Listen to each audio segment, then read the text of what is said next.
चलो अब जल्दी से इस छोटे से एक और पार्ट को कंप्लीट कर लेते हैं।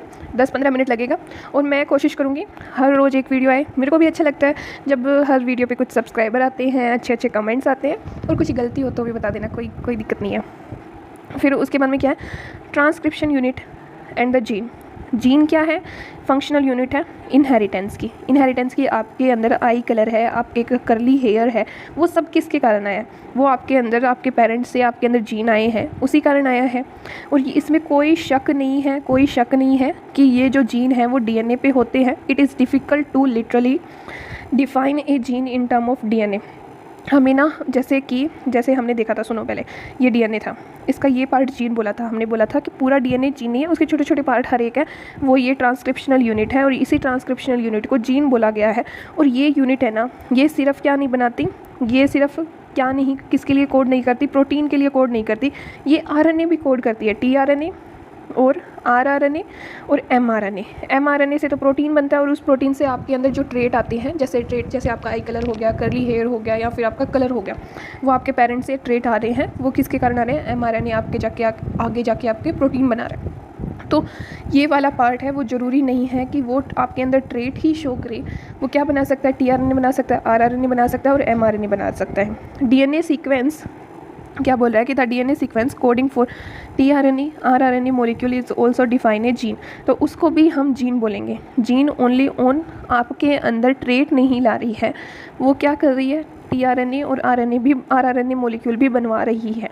However, by defining a cistone as a segment of DNA coding for polypeptide, the structural gene in transcriptional unit could be said as monocystonic, mostly in eukaryote। अब सुनो क्या है यूकैरियोट में सिस्ट्रोन क्या है?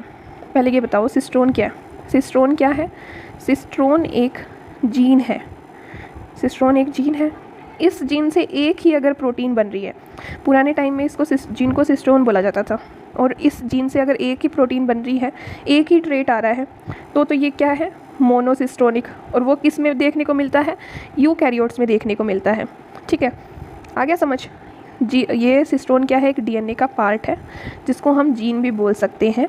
और ये इस जीन से अगर एक ही प्रोटीन बन रहा है, एक ही ट्रेट शो हो रहा है, तो ये मोनोसिस्टोनिक है, और ये यूकैरियोट्स में देखने को मिलता है। उसके बाद में हम बात करते हैं पॉलीसिस्टोनिक की। In eukaryotes monocistronic structural gene have interrupted coding sequence, thus these genes in eukaryotes are split. मैंने गलत पढ़ लिया ना, यहाँ मोनोसिस्टोनिक मोस्टली इन यूकैरियोट्स और पॉलीसिस्टोनिक मोस्टली इन बैक्टीरिया और प्रोकैरियोट। अब प्रोकैरियोट में क्या है? ये जीन है ना, ये मतलब ये सिस्टोन है, या फिर हम इसको जीन बोल सकते हैं। ये एक प्रोटीन नहीं बना रही, ये काफ़ी सारी प्रोटीन बना रही है, तो ये क्या है? पॉलीसिस्टोनिक है। तो ये क्या है? पॉलीसिस्टोनिक। ठीक है, ये हो गया। उसके बाद में क्या बोलता है कि यूकैरियोट है ना, उसमें जो मोनोसिस्टोनिक स्ट्रक्चरल जीन है वो इंटरप्टेड होती है, कुछ coding sequence, interrupted coding sequence होता है। जैसे ये जीन है, इसका हमने बोला था कि ये कोडिंग कर रही है, ये इसका कोडिंग होके हमारे पास एमआरएनए बन रहा है, पर उसका जो ये कोडिंग वाला सीक्वेंस था ना, ये अब बोल रहा है कि इंटरप्टेड है, किस चीज़ से नहीं है, किस चीज़ से नहीं है, बताते हैं। The gene in eukaryotes are split. तो उन जीन को क्या कर दिया जाता है? स्प्लिट कर दिया जाता है, काट दिया जाता है। ठीक है, द कोडिंग सीक्वेंस और express sequence are define as exon. और जो प्रोटीन बनाएगी, जो सीक्वेंस प्रोटीन बनाएगी ना, उसको एक्सोन बोलते हैं। एक बार रुको, इधर आओ, इधर नहीं, इसमें नहीं दे रखा ना, हाँ ये रहा। ये क्या बोल रहा है? सुनो सही से, ये हमारा डीएनए था, इसका ये पार्ट है, ये क्या बना रहा है? ये वाला इतना पार्ट है, वो हमारा क्या बना रहा है? वो हमारा इतना पार्ट हमारा जीन है, और ये क्या बना रहा है? एमआरएनए बना रहा है। अब इस एमआरएनए के अंदर सारा का सारा जो एमआरएनए पार्ट है ना, अब ये प्रोटीन नहीं बनाएगा, प्रोटीन बनाने वाला नहीं है, तो इसका कुछ कोडिंग पार्ट है ना, जैसे ये कोडिंग वाला पार्ट है इसका, ये इंटरप्टेड है। किससे इंटरप्टेड है? इंट्रोन से। और ये जो कोडिंग वाला पार्ट है वो कौन सा है? एक्सोन। तो इसमें क्या बोल दिया जा रहा है कि हम स्प्लिट कर देंगे, काट देंगे। किसको? इंट्रोन को काट के हटा देंगे, इंट्रोन हटा देंगे, और हमारा आगे क्या जाएगा? ओनली एक्सोन जाएगा, और ये एक्सोन क्या करेगा? प्रोटीन बनाएगा। तो हमारा जो आगे जाके एक्सप्रेस वाला पार्ट होगा, जो सीक्वेंस होगी वो एक्सोन की होगी। ठीक है, हमें इंट्रोन को हटा देना है। अपना जो यूकैरियोट था, यूकैरियोट का जीन था ना, यूकैरियोट का स्ट्रक्चरल जीन था, उसने जब कोडिंग सीक्वेंस बनाया अपना, जो उसने अपना कोडिंग सीक्वेंस बनाया था, उसमें कुछ इंटरप्टेड पार्ट थे। इंटरप्टेड से इंट्रोन याद रख लेना, इंटरप्टेड इंट्रोन। ठीक है, तो उनको निकाला, उनको क्या किया, स्प्लिट किया, और फिर जो अपने पास बना है कोडिंग सीक्वेंस और जो एक्सप्रेस सीक्वेंस है, एक्सप्रेस से ई से एक्सोन याद रख लेना। ये एग्जिट से मत याद रख लेना कि इसको बाहर कर दिया, एग्जिट कर दिया, वैसे नहीं याद रखना है।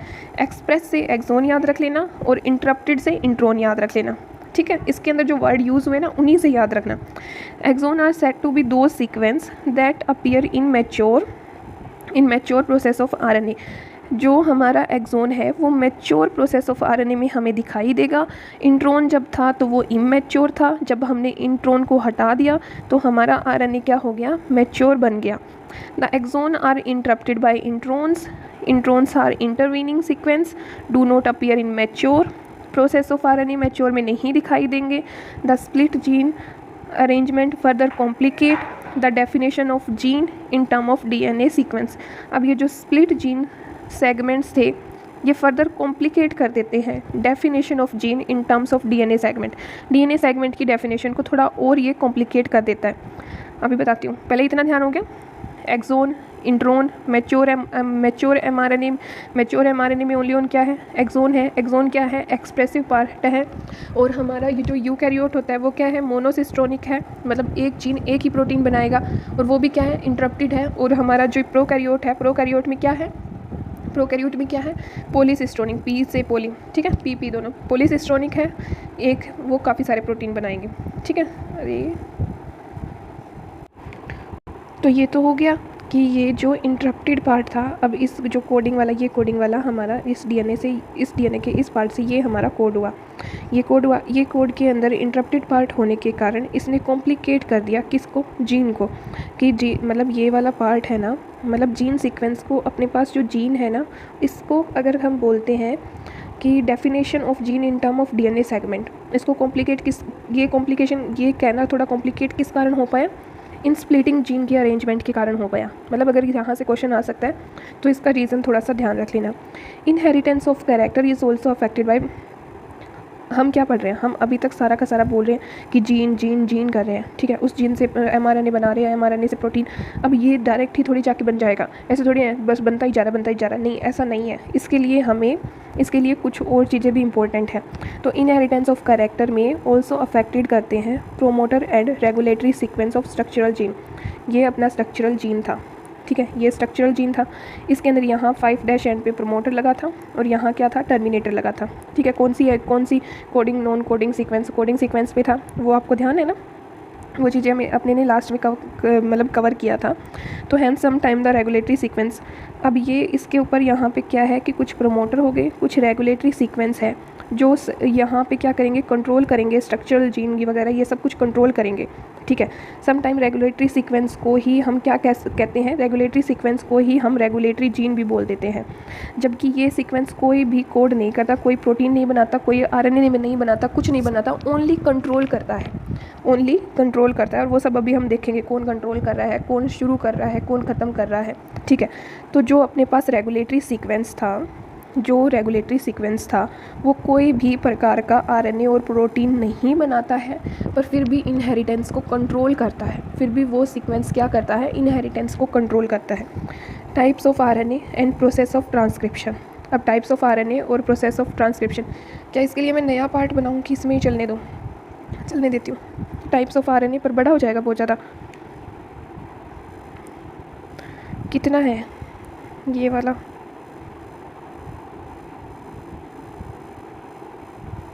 अभी डाल दूँगी, है ना। इसका नया पार्ट बना देती हूँ इतने का। फिर आता है अपने पास ये जेनेटिक कोड, इनमें भी अपने को छोटे छोटे पार्ट्स डालने ही पड़ेंगे, मतलब काफ़ी सारी वीडियोस बन जाएगी। और फिर लास्ट में जाके मैं इस पूरे जितने भी ये बनेंगे ना, उनको मैं एक साथ मर्ज कर दूँगी। तो अभी आपको इतना समझ आया, एक्सोन इंट्रोन के बारे में हो गया, एक्सोन इंट्रोन हो गया। और जो रेगुलेटरी सीक्वेंस है वो नहीं करता है, और एक्सोन, इंट्रोन, मोनोसिस्टोनिक, पॉलीसिस्टोनिक, ये चीज़ हो गई। एक्सोन, इंट्रोन हो गया, मोनोसिस्टोनिक, पॉलीसिस्टोनिक किस में है, किस में नहीं है, कोडिंग क्या है, नॉन कोडिंग क्या है। और सिर्फ जीन है, वो ओनली ऑन प्रोटीन नहीं बना रही है, ओनली ऑन आपके अंदर ट्रेट नहीं ला के दे रही है, बल्कि और भी बहुत सारे काम कर रही है, वो tRNA और RNA भी बना रही है। ठीक है, तो नेक्स्ट वाले पार्ट में अभी डाल दूँगी, मैं ज़्यादा लेट नहीं करूँगी, मतलब अभी इतने मैंने लेट किया ना वीडियो, लेट नहीं करूँगी।